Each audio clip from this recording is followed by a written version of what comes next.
Temboka na biso tout ça na respect ba morte pour nous ça boy tout ça ba problème ba day banda veti chakenda adaya ti lelo na no vraiment gena corps ebimati to moni bezu sous les sous pona ndeko Rossi qui est lelo donc bozo frine kaka makamba ngo ba day yango ndire soki ndenge nini bo bana ngo tout ça na kati ya front comprendre tout ça kati ya front ça te ke baninga ba binu ba libanda kuna bozolia bomela ba yop ba nini bozolo ba ma biso aneza bozo bunda na makamutu to zo bunda compte biso to bunda Monatie botalelanga Congo température ya maman Rosette la fleur Nadambu.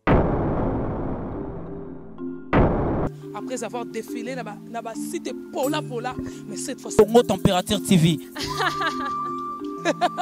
Désormais, suivez-nous sur cette chaîne. Congo Température TV. Congo Température. La patronne Rosette la fleur d'amour, chaîne à solo. Émission religieuse. Théâtre, musique, environnement. Bah, émission sportive. Émission politique, donc nulle part ailleurs. www.congotempérature.com. Pour nous avons information à temps réel. Congo Température. Et y a mon pépé Asika. Ya Tobina Congo Température. Et y a mon pépé Asika. Badonda te poani. Bana poto bana mokili mobimba. Vacancière. Ah, tozali bongo na place Rosette 1, Rosette 2. Bino mozali komona. Nyonso sakana ngona mikili. Okuta nangwawa. Donc place Rosette 1, place Rosette 2. Ezali bongo synonyme ya Paris, to Bruxelles, to États-Unis. Ah, oyaka na bilamba to valise na yo. Nyonso okuta nangwa. Groupe électrogène industriel local à l'entreprise ya minene. Bana poto en tout cas a kozala décité. Contactez biso na numéro oyo pour na ba réservation na bino nyonso. Awa tozali bongo na place Rosette 1, Rosette 2. Bino mozali komona ba réalisation no ezala te.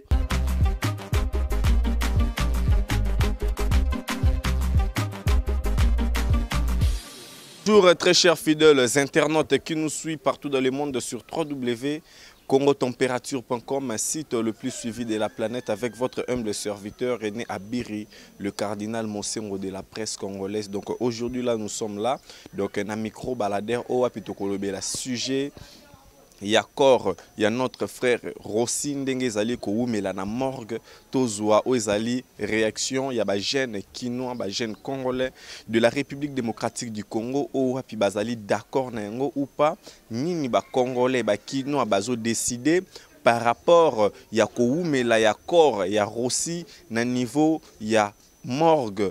Il y a Mama Yembo, Wana, je dis déjà un très grand merci à Paola Schengen qui est à Londres. Merci à Cornelia Doussi, à Badoussi, Elo Gemou, il y a les tout-puissants. Donc merci à celui qu'on appelle Nathalie Galawa Stoker. Nathalie Galawa Stoker, et Boni Basango, il y a Basile et Lutula Nastate. Donc moi si à Mondele, à Zolandabiso, de partout dans le monde, veut dire que tous allez à l'Elo Tokosolona, Kinoa, veut dire que Moko Simamususu. Pourquoi corps yande konabiso Rossi ezali koumela? Est-ce que l'opposition oyo wapi ndeko Rossi abimaki ko bunda po na bango bande konabiso ya église catholique Rossi corps na ezali koumela na kati ya morgue bazali incapable ya ko intervenir pour na dossier à Rossi ou quoi? Donc veut dire que toko solo la na bande ko moko sima mosusu et ba toujours na ba interview na biso mkola lelo. Donc bonjour mon frère. Bonjour papa. Bonne santé. Très bien par la grâce de Dieu. Ah oui, bazola na biso partout dans le monde. Donc concernant corps yande ko na biso Rossi ndenge ezali ya ko kangama na kati ya morgue. Donc ti lelo corps ya Rossi zo bimate bemba vena so Tshisekedi ti lelo zongate na habité état congolais ko lobani par rapport à cela que non opposition bazali incapable to église katupo ndeko Rossi kufa kinde pona ba organisation ya bato opposition église catholique. Bon jusqu'à maintenant nous comprendre Temboka na biso tout ça respect ba morte pour nous ça boy tout ça ba problème ba day banda veti chakenda adaya ti lelo na no vraiment gena corps ebimati to moni bezu sous les sous pona ndeko Rossi qui est lelo donc bozo frine kaka makamba ngo ba de yango ndire soki ndenge nini bo nazo bati memboka oyo vraiment na makamba wa mike oyo ke bako ko ngo solution na minute ya muke mais zo benda ba chaîne bongo siko makamba minene makambo ezo ya to sala ndeni ni ke po ke ba ba réussir makambo yango mais donc vraiment donc gouvernement tala na makambo non vraiment atika non makambo vraiment miki azo sala wana ke atala makambo respect na ba mort respect ndeko Rossi Chimanga akufaki mpona makambo etali ba organisation ba ndeko église catholique. Bon, justement, nous allons s'adresser à l'église catholique, il faut avoir la responsabilité. C'est ça le problème. L'église catholique, il fallait avoir la responsabilité à Marambandeko aussi. Bishop tous ali peuple tous appellent à Sima peuple parce que à Koufagi pour le Marambamboka, à Koufagi pour la marche. Donc il y a le problème les que bon on peut venir au catholique, il fallait avoir battre les Maramboyo, Basimba Bakunda, Bakunda Kora aussi. Pour bazo nourrir ba morte. Pourquoi ça? Mboka la biso. Ndeko Rossi akufi pona makambo etali ba acte na bango mais bango bazo ke sala ba grand-messe na batata Raphaël ba makambo belé. Bon, c'est ça le problème hein, catholique. Boyino mozo mona bozo église munene, et église munene mais bozo négliger biso. C'est que na minute so ba bengi bino marche, bogo bimali so na banzela to bogo bimate pour l'église catholique. Pour bozo kufa bazo landela bino te. Bon, vraiment pour la marche, vraiment c'est babengi biso des abo biso que tous aba combattre libéla déjà. Si to bunda pour tous aka mboko yo. Tout télémela ka makambo ba nini. Donc vraiment ceux qui besoin négliger biso boy, ndenge besoin négliger corps Ndeko Rossi et ils allaient bien te comprendre. C'est pas négliger biso parce que biso nous abo tous combattre jusqu'à la mort, jusqu'à la dernière cartouche. Mais si qu'on nous abo tous ça méchant à liboma. Pour parce que bon Ndeko Rossi ndenge abo jusqu'à maintenant ba connait Ndeko Rossi te. Ya mo lo tous na kanda yango ana vraiment. Parce que roloba kanda ngo za entre bandeko église catholique to bandeko opposition.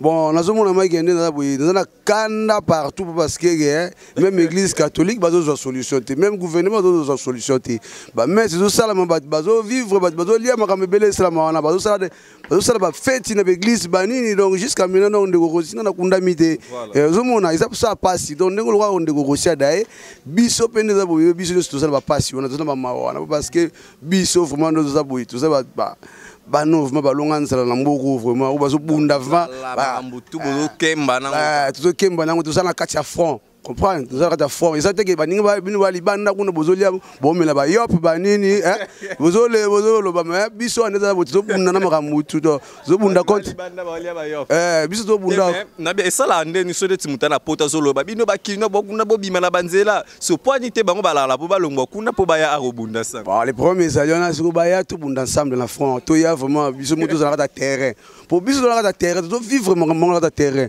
mais bino bozo lo ba kuna trop mais bozo ya te bozo l'action te ba action humanitaire bozo la te tu comprendre te donc bozo la tout boya vraiment pour to bunda vraiment bitumba vraiment biso so longo et ça moi bien il faut combattre jusqu'à dernière cartouche ouais. Voilà. Bambote la batutu ba landa poto que la deuxième personne. Bon mbote na pesi mbote na ngai mingi na mwana na ngai Ketia.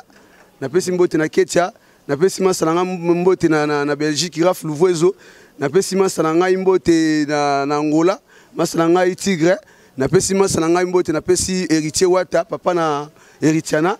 Napesi bango mbote belé trop gros bisous na chérie na ngai si yo combattre za la bébé bon combattre face na bébé à part bébé yango ndem to mo longa sula mo ba stress ko kanda banini donc vraiment donc combattre bébé yo sko mboke ya bientôt zo bote belé kaka bon ko bote za lisumu te eza nzambe nda opesa biso bana so apesi so bana bon to sani basi ope bozo bala bango to ndeni to bala ndeni mboke etambola bien te mboke etambola na ndenge magui mboka etambola bien te péage ezate makambo ezate donc mboka boulot ezate bon chou ezate ya moni gela moto do kangala ya mobe esprit banini donc to longono na étape to za nango étape vraiment donc eza pasi to bala te ba boulot ezate comment tegeza pasi mingi OK banini bye merci beaucoup donc tozoko ba toujours to sola bandeko moko sima mususu monatie botalelanga Congo température, ya maman Rosette la fleur,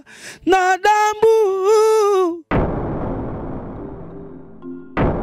Après avoir défilé dans la cité Pola, mais cette fois Congo Température TV. Désormais, suivez-nous sur cette chaîne. Congo Température TV. Congo Température. La patronne, Rosette la fleur d'amour, chaîne à solo. Émission religieuse. Théâtre, musique, environnement. Émission sportive. Émission politique, donc, nulle part ailleurs. congotempérature.com. Pour nous avoir information à temps réel. biso nyonso tobina Congo température eye na mopepe asika yaya tobina ye Congo température eye na mopepe asika